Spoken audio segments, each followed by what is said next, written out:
All right, welcome back to the Just Mets podcast. I am your host, Rich McLeod. We are back with a special bonus episode this week. Joining me as a guest, I'm very excited to chat with. He is a 10-year MLB veteran. You probably remember him as the Mets setup man from 2021 to 2022. He also hosts the Mayday podcast now. Trevor May, how you doing, my man? Doing good. Thanks for having me on.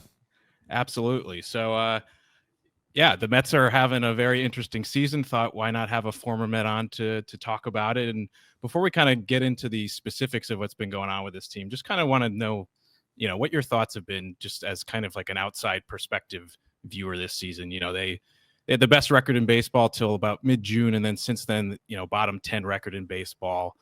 Their pitching has had a lot of issues. That's been like the main issue recently. They have been playing a little bit better. But they're in a dogfight for that last wild card spot now in the National League. So what are your thoughts on this year's Mets? There's a ton of potential there. I think the starting pitching was going to be a big question mark to start the season. I think there was a pleasant surprise with how Tyler McGill started and Griffin Canning and all the production we got out of those guys. But there was a lot of I think there was a lot of things going their way in the first half. I did a little breakdown of this and where they were, and like total base runners and things was always very low in the league, and they were kind of just stranding people, like a lot of runners, and that has come back to bite them a little bit. That and some injuries, Sean Manaea not quite being what he was last year yet. I think that he is getting better or more and more sharp every time he goes back out there. But that was always going to be a little question mark for them. The one thing I thought they did well at the deadline that hasn't kind of played out as much is grabbing bullpen pieces and making that a really deep bullpen. We've had some guys really struggle in a way that we've never seen anyone struggle before. I'm sure we'll talk about that. But the offense has been pretty steady. Honestly, the offense is a top 8 offense in most categories. Well, for the entire second half, they've been doing a good job. Also hitting much, much better with runners in scoring possession. We're not really talking about that as much because it wasn't translating into wins, but the pitching has been the big issue. That said, there's a couple young guys up. I know that Sprout is on his way too. So like there's some hope. I know that with lack of experience, it's hard to hang your hat on that, but if the playoffs started right now and you had to start a series, Nolan McLean is your game one. Like you throw him game one at this point. Yeah. And and then you have David Peterson, he's had a couple clunkers, more recently, but he has been the most consistent arm out there. And then you have Manaea with all the experience and still getting better. So I still think there is a path. I think that to a path to make a really long run, and that they have been inconsistent, but I think that the better team is going. That's what we're going to see at the end of September, or at least I'm hopeful for. Yeah, you kind of touched on it. Baseball has a funny way of sometimes, regressing to the mean or progressing to the mean in epic ways. So they maybe overachieved, especially pitching wise, those first couple months. And this is just baseball's weird way of evening it out by the end of the season. It's just been kind of intense the last couple of months. But there's another aspect of it, and I'm curious your perspective. You've played on some playoff teams. You were obviously playing in New York for a couple of years on some pretty high profile teams with the Mets. That 2021 team kind of had a weird season where it got off to an unexpectedly good start, then kind of fell apart in the second half. And then 2022, you guys were basically a machine until those last weekend or two of the season when things flipped in just those couple series against the Braves and the Padres. This season with the Mets, obviously very, very highly anticipated, probably their highest expectations going into a season in franchise history, just because coming off making the NLCS last year, you sign Soto, you bring Pete back, you get a couple of these other pieces on the roster.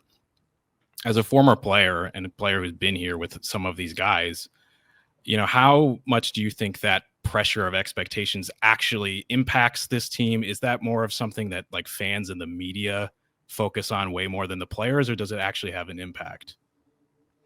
Oh, it definitely has an impact. I felt it feels different. It feels different. It's funny that media and fans have feelings about it, but that's where it's coming from. So those expectations, they have an effect, but that's not a bad thing. I feel like that's just how it is when there's that many people that like your team, and there's been a pretty big drought here since the last World Series. Like, that's what happens. I played in Minnesota. They're having the same thing. We had the thing with the Yankees where we couldn't beat them. Like, Right. it's just they're obviously a little bit a different area, different mindsets, but like you could still feel it there as well. It's just really intense in New York City. New York City expects excellence. It always has. That is a big part of the identity of the city in general about everything, which is good. And that makes people kind of rise to the occasion. You get heroes. So like, it's one of those things, like if you win there, they'll love you forever. That is not truer anywhere more than New York. So all of that said, when things start going poorly, stopping that skid can be like pulling the e-brake could be a little harder maybe there than another place. If you like think like, oh, no one saw that, right? Everyone sees everything. Like every little thing that could possibly lead to a negative result is seen. Someone's going to see it. You can't hide anything. And just knowing that, it feels a little bit more of a microscope, even if it's not really happening. So it is a unique place to deal, like a unique place to play, and a unique set of difficult or obstacles to deal with sometimes. But if everything's good, there is no better place. So like, it's just a trade-off. And I think that's why there's certain guys who were built to do that. And some guy, it can be a culture shock, but I think that given the chance, that most people will take that chance to see what type of person they are. So I've done a lot of thinking about this subject. But I think that the team there, like I think Francisco Lindor like loves it. Like that's exactly what he wants. He wants to absorb all of that and process it in his way and be a leader of a team like that. He very much operates like Jeter did over on the other side. Like that's the way he acts and goes about his business. So it's just unique in that way. But I'll tell you one thing: 2022, man, was the most fun I ever had playing professional baseball. That was a blast. Being that excited every day with everybody. So I can't wait to see it. I cannot wait to see it happen. Not as much as you guys, I'm sure, but I will be right there with you. Trust me. Totally. I mean, I'm sure, whether you're a part of a team for a decade or even a couple of years, like I think a piece of that team probably still like lives in you, right? And you're rooting for them the rest of the way, unless you had some kind of like bad ending, which I don't think that you did. And you were talking about, the microscope, and I mean, for God's sake, this is a place that was analyzing Juan Soto facial expressions early in the year and being like, oh, is he happy? And you had the Michael K's of the world saying whatever they wanted to say because at the time they could get away with it. Maybe not so much now. And you were talking about Lindor as well. You got to play with him, and you also got to play with him in his first year with the Mets, and then his second, which were very different in terms of just one, how the team did, but also how he did. He got off to that rocky start. We kind of see this trend of like the big guys that the Mets acquire. They don't always get off to the best starts. You had Lindor, you had Beltran, even Soto for the first couple months this year. I don't want to relitigate some of like the weirdness from 2021 with was it a rat and a raccoon or whatever that thing was. But he did seem like he personally grew a lot between those two seasons, and in 2022 really started to become that like face of the Mets leader. And obviously the result on the field for everybody, not just him, was huge. So what was that like for you, just witnessing, the Lindor 2021 kind of getting his feet wet in New York, and then in 2022? Yeah, it was stark. We all noticed because, especially in 2021, he was like, I mean, he took the leader mantle the moment he got to the big leagues, but he was in Cleveland. Like it's just a different, like, again, so the way I think about it is there's some fan bases when the team starts to not play as well, they just kind of like tune out. Mets fans don't tune out; they tune in.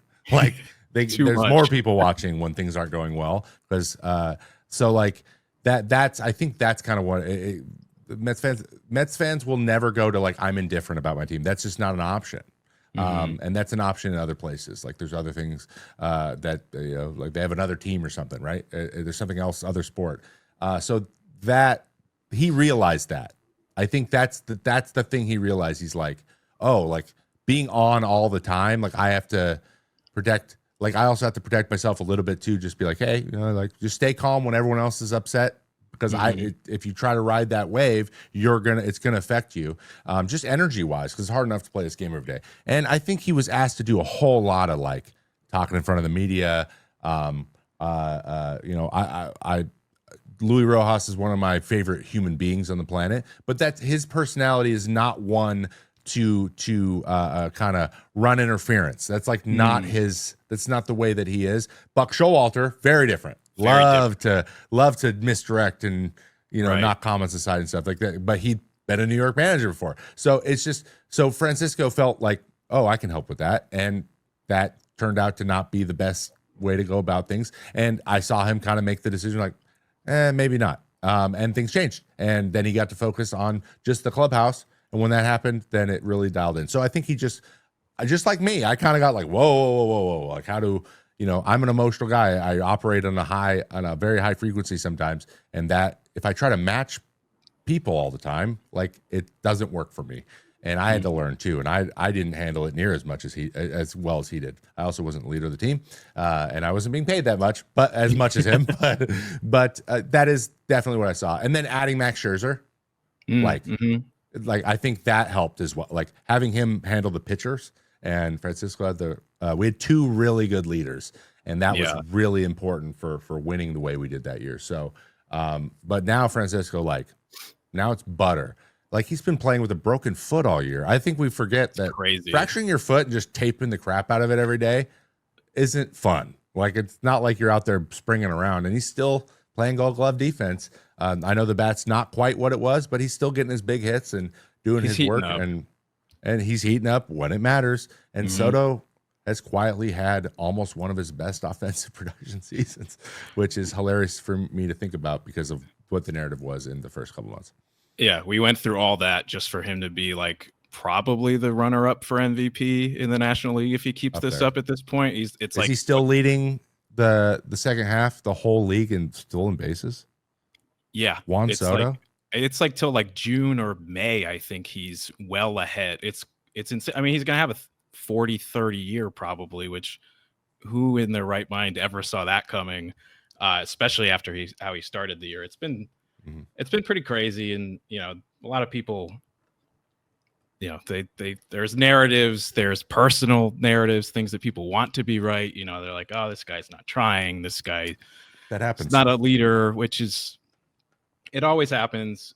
It's sometimes I think it's a little bit charged just based on like the way like guys' facial expressions are. Like Soto's just like a quiet dude. He's not super expressive all the time, but it's I remind people like, yes, it's frustrating, all that sort of thing. But the guy was in a World Series when he was a rookie. He was their best player. He was in a World Series last year in New York in his first year. It's like he can handle it. It's just he's adjusting.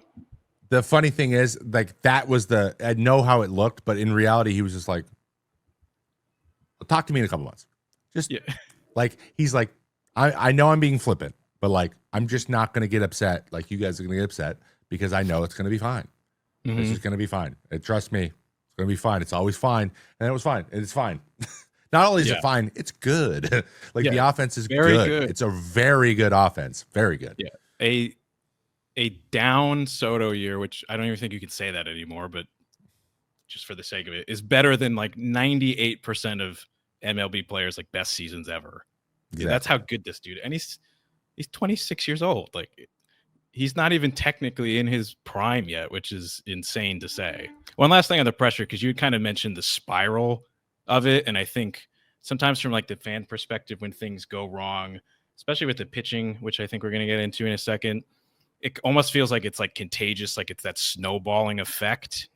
When you are a player in the locker room and maybe you or yourself are kind of feeling that like, oh man, we've lost we've lost 14 out of 16 like they did at one point earlier in August. How do you, as an individual player and then as like a collective team, try to get out of that? Do you have to actually block out that noise and not focus so much on it? Do you have to dial in a different way? Like sometimes overly focusing on that could almost maybe make you press and make it worse. So I'm curious what that's usually like. that it is it's a fine line because you have 26 guys all in their own thing, right? All trying to accomplish their own things, and all at different places. Some guys might be slumping, some guys might be raking, some guys might be pitching well, some guys aren't. And getting everyone confident that they can be the guy that steps up is when you get in these runs of good baseball. And so the opposite is true when it's not going well. So I know that there's a big struggle, and the big thing is watching Aaron Boone deal with it like a month ago was just like he knows everyone says, hey, we just got to keep sticking to the plan. It's just grind out. It's just a collection of moments. Take care of your moment and go from there. And just people don't want to hear that. Right. Like, we know, no, it's got to be something else. But sometimes you're just not playing that well at the same time. And it could be bad timing, but that's kind of what it is, because the same thing happens for when you're playing well, right? So how do you get there? You have to make everyone believe that when their moment comes, and if it's their job to do, that they can do it, and because that's the only thing you can control, and then try to take care of it when it gets there. So, but if you believe, you have a better chance. That's what's happening in the clubhouse. That's how you keep morale up, because I've been on bad teams that don't address it, and then you just are bad, and then nobody cares. You try to get everyone to stop caring and get off your back a little bit, like I mentioned in the smaller markets sometimes. And those clubhouses are miserable. It's almost a race to the exit after the game ends, and that's not fun. So whatever happens, you don't want that to happen. Yeah. I do feel for the managers sometimes they have to be the face of it, just speaking in the media before and after every game. And when they're going through these struggles, like, you can only say so many times, like, we're not playing well, and you're not going to kill the guys to the camera. And I know fans don't like that, but it's, there's only so much you can say. Like, what's Mendoza going to say? Like, Kodai Senga is terrible. Like, get him out. Like, does everyone feel better? That. Like, he's gonna, he's gonna. It might make you feel better for 5 seconds, but then Kodai Senga is not going to talk to him for the rest of the season. You have a whole, and he might suck more because he thinks his manager doesn't think he's good. And then does anyone win there? No.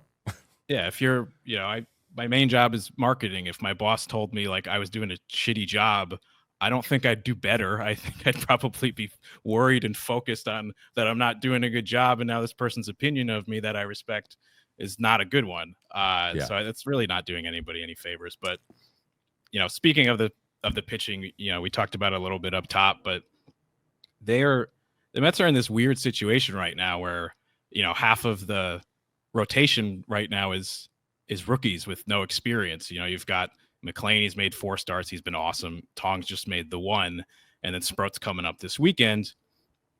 And if you asked me a month and a half ago, I don't know that I would have thought maybe anybody but one of them would have gotten called up. I think all 3 of them have probably been called up out of necessity here, because you've kind of had this, I don't want to say unprecedented level of struggles, but with the veterans right now, I think there's so much that's going wrong. And with each individual, there's something different happening, right? Where you have Peterson, I still have trust in. I just think with him, he's well past his career high in innings. Like, that's going to have an effect. And he's been throwing the most innings of any of them for most of the season.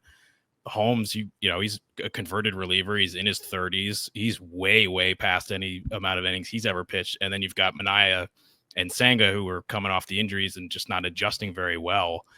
What do you think is going on with these veteran starters? Is it just like 4 different set of circumstances, and it's just bad luck that it's all happening at once? Are there things that, Jeremy Hefner can do, or again, is it just like that thing of like, you can only tell people to do things so many times, they actually have to be able to physically do it?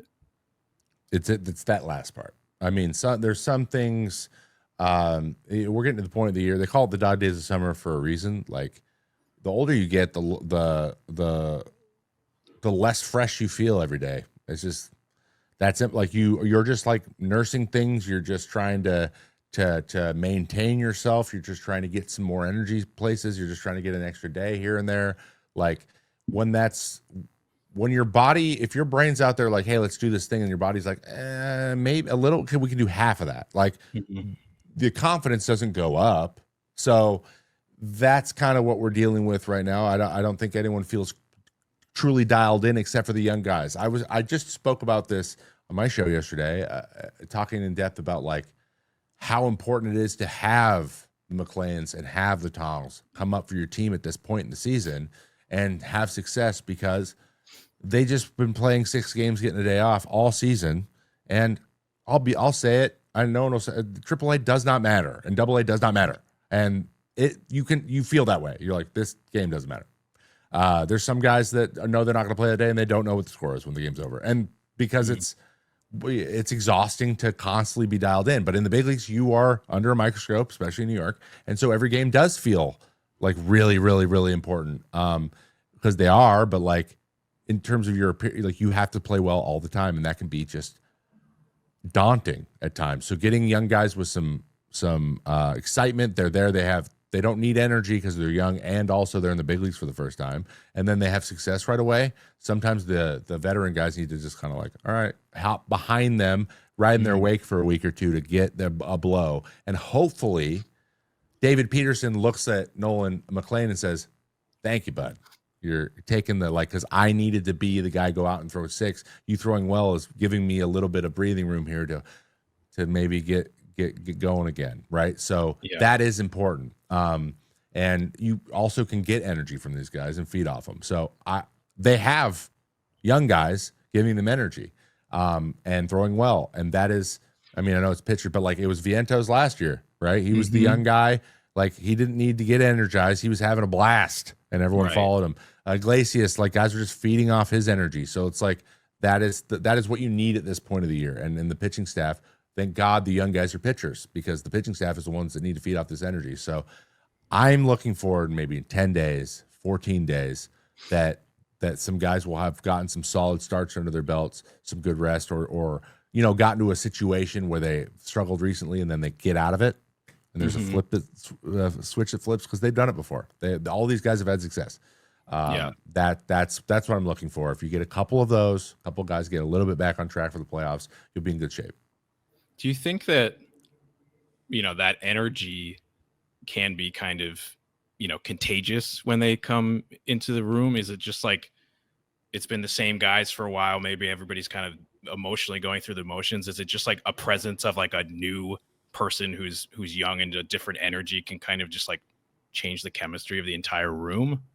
Yeah, absolutely. It happens at the trade deadline too. Like I know this didn't work out as well, but like when we got Javi Baez, we just want to hug this. Thank God. Like a guy who plays with, his stuff. I'm like, we need that, because that's been a criticism of us that we don't have that. And so it was great to have him around. He was just like, I don't deal with all this stuff. I just go play. And we needed that perspective, an outside perspective a little bit. So we fed on that a little bit. I know it didn't end up like coming out to be anything, but it was a boost. We did get a boost for a minute there. Yes, that is a real thing. When you see reinforcements coming, when you're just dog tired, no matter how well you've played, you're like, just give me just like a little bit of a break, because it's 162 games. That is too many. It's just too many games. It's too many. Let's get those 2 teams in expansion. Let's make this 154. Just out of curiosity, conversely, in a season, I'm not going to throw anybody under the bus here, but 2022, that team was so good that entire season up until the end. And, the trade deadline that year, the front office didn't really do too much. They added like a couple more ancillary, like bench type pieces. Can that sometimes be like a letdown for a group of guys who's like, hey, like we're playing our asses off here, and you didn't invest that much more in us? Or like, are you not really focusing on it that much at that point?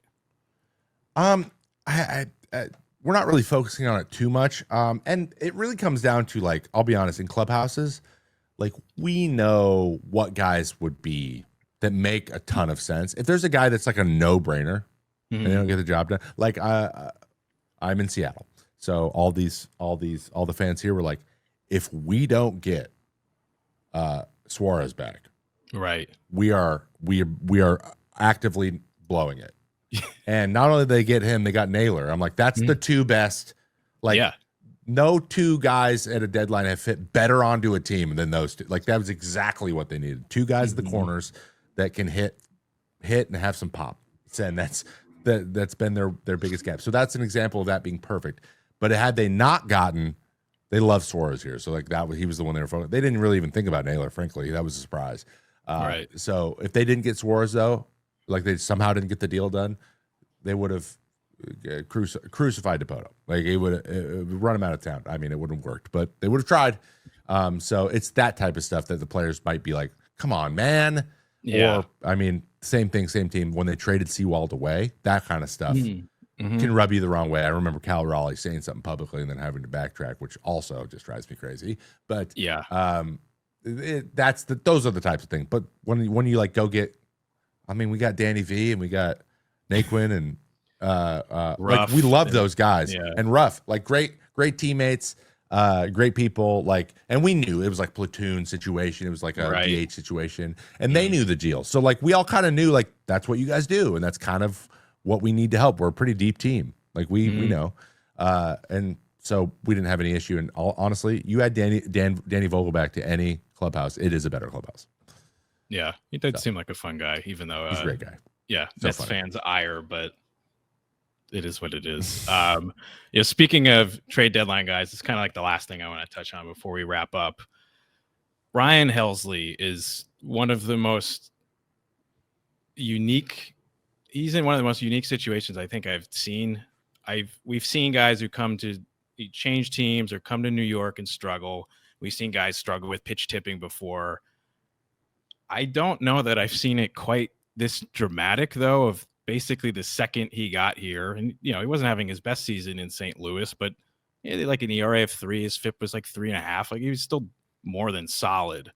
And, he comes to New York and pretty much from the get-go, he's just kind of getting bombed constantly. And they start talking about the pitch tipping, and he's made some adjustments. I actually have some video we'll pull up in a second where, his hand placement's moving. He's trying, but it just doesn't seem to be working right now. He had an appearance on Monday against Detroit where he threw 5 pitches. They put 4 in play. They took 1 of them, and he was out of the game after 5. I've never seen a guy make 5 pitches and come out of the game post 3 batter minimum rule. It was kind of amazing where I almost did it once. That's pretty, there in New York. Impressive. I think I threw 8.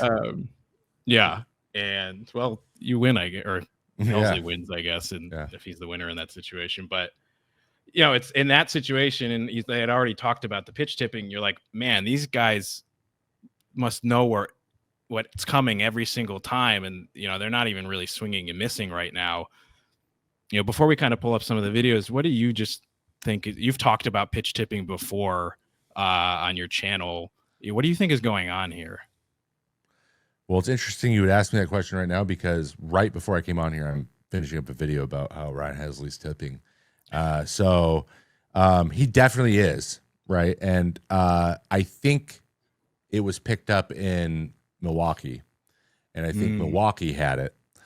And there is I think it's related to tension. So I think that he has operated in a pretty relaxed way, but lately, it only takes like struggling once or twice or getting hit around a little bit to get a little bit more like rigid when you throw. And he's a guy who puts his hands up by his head, like out in space. They're out by themselves. If you are tipping and that's where you hold your hands, if it's something to do with that, it's going to be like fireworks going off because hitters don't see necessarily as much. They're not like the glove moving is what is kicking them off, but it's how it affects the negative space around the glove. So like if you squeeze your glove too tight, they're seeing more space between you and the body, not the glove squeezing, because that's the smaller thing. And that is what he was doing. That combined with, so basically what he says, and I know this was in an article by DeComo, but he says that when he came set on his fastball and slider, that his angle of his hands would change, or his arms would change, like both arms are parallel to each other, and they would go forward or backwards. But what I was seeing, and that is true, but what I was seeing is it was happening because of how he was gripping in the glove. So he would go parallel and squeeze a little bit more on the fastball, and then he was more fanned on the chain or on the breaking balls, both of them, the curveball and the slider. He does the same thing, and over time, it was getting more, the more he was struggling, the more he was squeezing when he went to throw the fastball. So this, like, as he started, he would close it even more and more and more. I'm like, oh my God, every outing, this is getting worse. So, and then he was more relaxed in the slider. So I'm like, the discrepancy between these two pitches is getting more obvious. So I think the Brewers, they got him. I think he blew a hold there a couple weeks ago. Yep. And they know him because he was in their division. And then I think that got you. When you start to struggle a little bit, you don't know what's going on, then you lose confidence. So then he started to baby some stuff. He threw some like random 96-mile-an-hour fastballs in there. He threw a curveball like 78 once to Cal Raleigh. I was like, what was that? Right. And so he's like, I don't know what they know and what they don't know. I don't know what's going on. Luzardo has struggled with this year where he's like, I think I'm tipping. I don't know what it is. And so now I have no confidence in the strike zone. I just want to throw balls because they're going to hit it if I throw it in the zone. So, what was very obvious to me there is, and people are going to go look, and I want you to do this too after, there's two outings where it's very clear someone's got it, and it's the Braves. And it's, of all people, Marcell Ozuna, and he walked him both times. So Marcell Ozuna is not a good matchup for Helsley should own him because of the nature of the way he throws it. It's just not the type of guy he wants to face. Hard fastballs up, doesn't handle those, and depth sliders, not good. So what he was doing is like just fighting stuff off and then not chasing. And Marcell Ozuna chases. Like, he loves chasing. So why are you not chasing? Why are you taking sliders like that? I've never seen anything like that. And then Albies also had it. And Albies got him both times. Hit him weird pitches too. Like fastballs down. One was off the wall and it was like 4 inches below the zone at 99. Like, Ryan Helsley doesn't give up swings like this. Right. And so, and it was on August 14th. And then 8 days later, they faced him again, and they still knew. And the first pitch he throws of the inning to Ozuna, you can tell Ozuna's like, is he still tipping? He takes 2 pitches and he's like, I still got it. And then he got walked again because he actually swung out of his shoes at the fastballs and then just took the sliders. And then Albies got a fastball down and in, pulled at 100 and hit it off the wall again. And then that's when the comment he told Steve Cohen, he said, Albies hit that ball. I was like, I tipped that. That was tipped. So then they went and looked. Half as good at this. I did it with him too when I was there. He got a tip with me. So we did the same thing. We pinned our hands to our body. And the next day I pitched against the same team and punched out the side instead of giving up 2 home runs.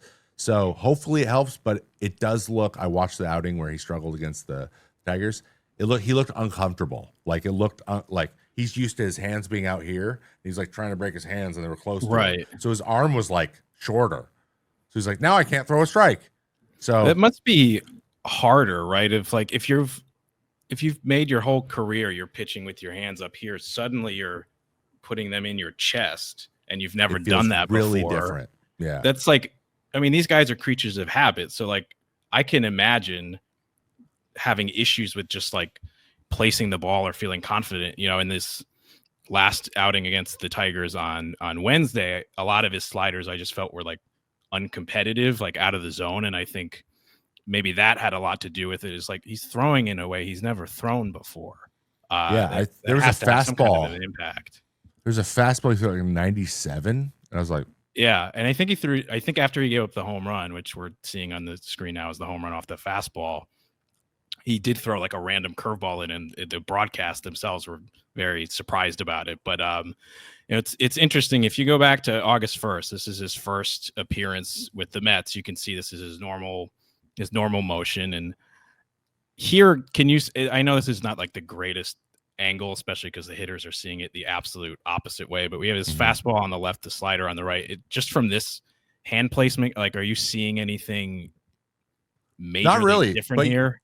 You can see on the right his hand angle when he was set is slightly like more sideways. The other one's more vertical. That's not huge though. The glove might be a little bit away. It's when he goes to throw. So if you play again, see how he squeezes the glove on the left? See how his glove's more closed? That's what they're seeing. You can see like the tiniest, it's closer to his body and it's light. It's tighter on the inside of his hand too, exactly. On the slider. And so they can tell just from that little thing. This space between the glove, if this goes from here to here, that is a lot. That is fascinating. It might go from seeing light to seeing no light, like because of the angle. And it's funny. the guy he's facing right there, he absolutely dominates. Yeah, uh, yeah. The first guy. that's Bailey. Actually, no, second. The first guy he just blew away with fastballs. Yeah, the fastball is the first guy faces him at. He throws 3 fastballs, blows him away. We're like, oh, this guy's gonna be awesome. But then he didn't locate a heater up like that for like 3 weeks. Right. So like he's also not locating very well either. That's also my video. Even the separation's a little different, but the finish, everything's the same. So like, right. It literally is when he starts to go here and then he squeezes the glove, they're like, there it is. And they're just getting going. But I just think some guys are like, you could do this and it's 101. I can't hit it. Right. So like it's one of those things like even tipping, his struggles are beyond what he should be giving up tipping. Do you think part of that is just because of, we always talk about like pitch shape and movement or even like perceived movement, some guys, it perceives like it rises, it doesn't actually, because that's physically impossible. Is part of it too, his fastball is so straight that if he's tipping and he's really just like a fastball slider guy 95% of the time, it's that much easier to kind of hammer him if you know what's coming. Yeah. And also the locating of these pitches that were tipped, like the ones to Albies, they were just misses. Like he was just down. Albies crushes down. If he stays up, he threw one pitch up, even semi up to Albies. He got big eyes and still missed it. He knew it was coming and he was swung so hard he missed it still because it's just not where his bat goes very well. Yeah. So then if we see Helsley's motion in September, he's just robotic. Like even see where his hands are separating, they're different. Yeah. So he knees his glove up. That is uncomfortable. Completely different thing he's done before because look how much higher the glove is on the left. Maybe his knee is touching his elbow, maybe. Where this one, his thigh is coming right up to that glove. So he doesn't know how to separate his hands, I think, which I think he should just he should start here and as he's coming up, move them out again. Just move them up because it'll look different enough. I think what was happening was there was space and then he closed that space. But if you don't start with the space open, they can't do anything with it. And he throws so hard that if they're not certain, they're not gonna be like, yeah, I have it. And if they don't have it, even Ozuna in the second time was like, is he still doing it? Right. Okay. Yeah, I think he is. There it is. That's no one's up there like, I know what's coming. They're like, I'm pretty sure. Right. But even if you accidentally do it, don't tip once, they're like, well, do I have it's that simple. You put doubt in their head. Exactly. If you just because it is we're analyzing this zoomed in, slowed down to the tiniest bit. These guys have to make split-second decisions. So if they have to think about it for more than a second, that could have an impact, even if you are kind of still tipping. Yeah, exactly. And then, on Wednesday, this is, comparing his fastball to slider. Again, you could see the light on his hand or his wrist you could see a lot more of it on the fastball. Look how high the glove is on the letters on the left. And the height of so his glove's way up, way higher. But again, you'd have to see him do that a bunch of times before you were like, that's what he does now. So it comes down to he's like, I'm throwing a fastball, and he's like, I'm throwing a slider. And then you get a little bit tense. That's how it usually happens. You're in stressful situations. You're not thinking about it because you're focused on pitching. So what do you think? That one on the right does look better. That slider did. He didn't knee his glove. Yeah, it wasn't. So. This one was one of the only good sliders I think he threw that day. A lot of the other ones were out of the zone, but yeah. I guess he's clearly trying something. Hefner's working with him. They're probably working on this literally all of the time. What else, I guess, does he have to do? Because he keeps trying. It just seems like the results are not changing because clearly he's, even with a completely different, placement of the glove and motion, he's still tipping just in a new way. Or he could be, if they pick this up. It's also sucks that maybe sometimes you just get lit up. You just didn't have good stuff, and it just so happens you did it when you changed the tip, and that just could throw you off. There's a lot of bad luck in here as well, like balls that if they're caught, it's different. That Michael Harris double could have been. It was kind of close to being caught. If it were caught, maybe we're like, we're not so worried about it. I think the next step, I always tried to take it back to the basics and just be like, what can I do? What is one thing that I have full control over right now? and his default pitches, his slider is his best pitch. His four-seam fastball up, top of the zone, like top rail of zone. If he just peppers that, they know it's coming. It does not matter. It's very hard to hit that pitch. And that is what he does. He's not locating that. He's not locating his slider either. If he locates his fastball at the top of the zone, the top rail, and touches that and gets ahead that way, his slider can be not as good and still be effective. So I would say these are the two spots I hit. I aim for up middle and I aim for down middle. And all I care about is hitting those spots effectively right now. Because we have time. He's not going to be put in leverage situations very much. We have a month. Right. You know? So like you're 3 outings away from being like, oh, I can do this. And I've had a couple good outings in a row. Now let's start to get a little bit more granular like we did before. Do you think they stick with this lower hand placement, or would you have any thought in going back to what he's more comfortable with and just working on the way he's like gripping the ball? I think there's a variation where you can eliminate the space between your hands and not, or maybe just start there. And then at a certain point, you have to get your hands back to a comfortable spot. Mm-hmm. So that's the problem. It looks like he doesn't know where to go from here to get to where the separation is normally. So if he just commits to being like, boom, I come up and then I go right back to where I was, like, then maybe that creates enough noise, or at least starts everyone who's looking for a tip back at zero enough to where he can get comfortable before there's a tip that he can find. That's probably his best option. And I mean, he's been so good for so long that he's adjusted before. I think that he can't. We're just, we're against the clock now. So I get it. We're in that, that snowballing thing we were talking about right now, where it's clearly in his head. How could it not be? And he's focused on it. Like the Mets, they need him. If they want to go as far as they think they can go, he's gonna have to be a part of that. I think that was the plan at the deadline. So you just hope that he figures it out. And one last thing on this is, why do you think it just happened to be caught the second he got traded to the Mets, or maybe 3 outings into switching teams? He's basically been the same pitcher in terms of stuff, and his fastball getting hit a little bit more this year and location as he's been all year. So what is it, just like happenstance, or what do you think happened with that? Maybe it's that microscope that comes along with New York, and maybe it's going to a good team. Maybe it's like who they were playing. Maybe it's having to go play the Brewers, who probably already had it too, and he was struggling against them, but no one else had it, right? Like maybe it's just that kind of timing, right? That could have been it. It's hard to say. It could be a combination of all those things, but sometimes like people just see you a lot more because you're on TV more, or like they're always talking about you, your team, or whatever.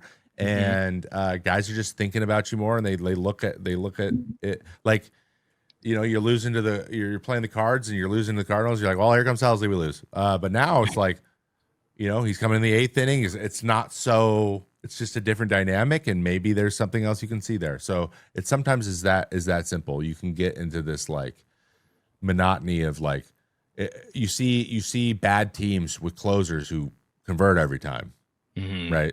But like the team doesn't win very much. I was on one of those teams.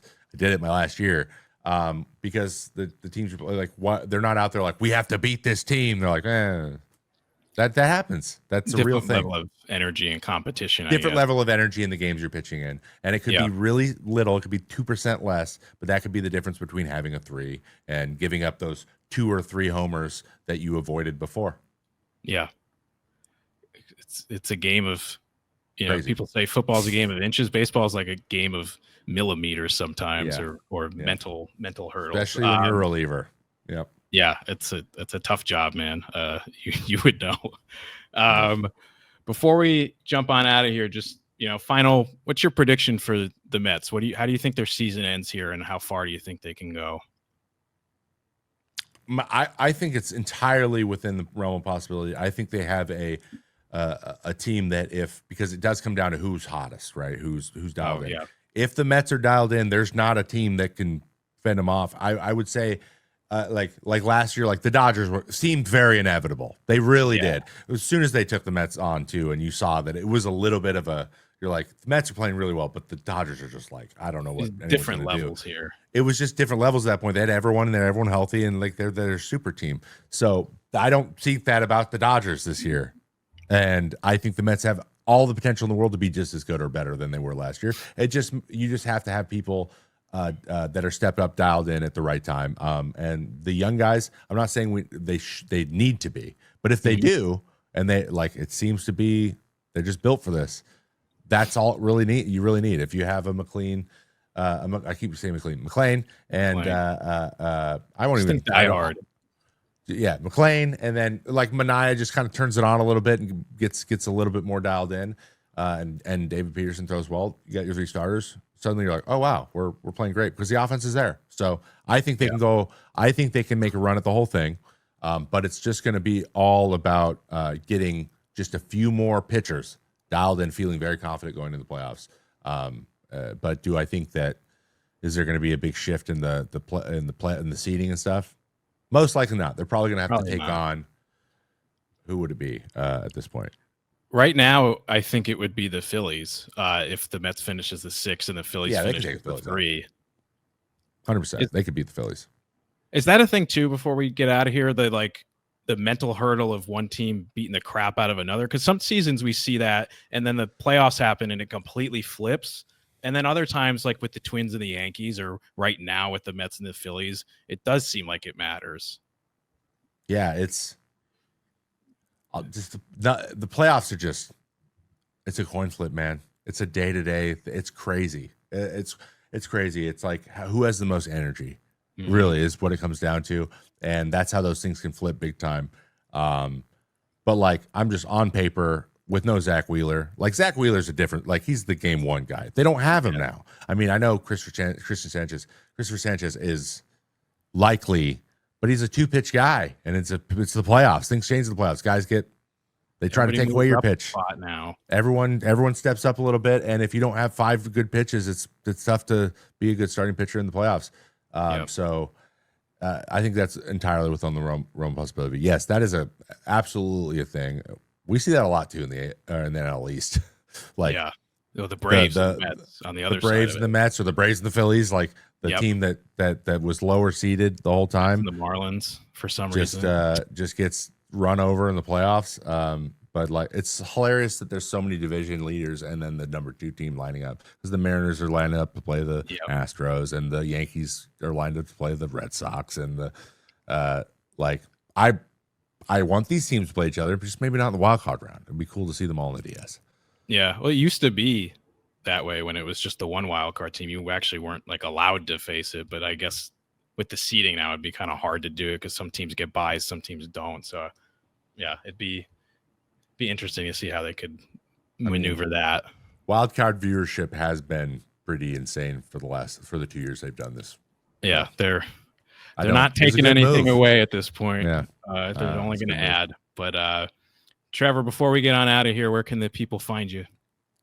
Trevor May Baseball on YouTube is where I am at vast majority of the time. That is where my live show Mayday is. Every Wednesday, I do an hour on Foul Territory Network, and then the second hour is at 1 p.m. Pacific time is over on my channel. It's fun. It's a stream. We do lots of breakdowns and stuff. And then I have videos coming out all the time, and you can find me on pretty much every other podcast about baseball at some point that exists. So I'm sure I will sneak into something that you're listening to at some point once again, and I apologize for that.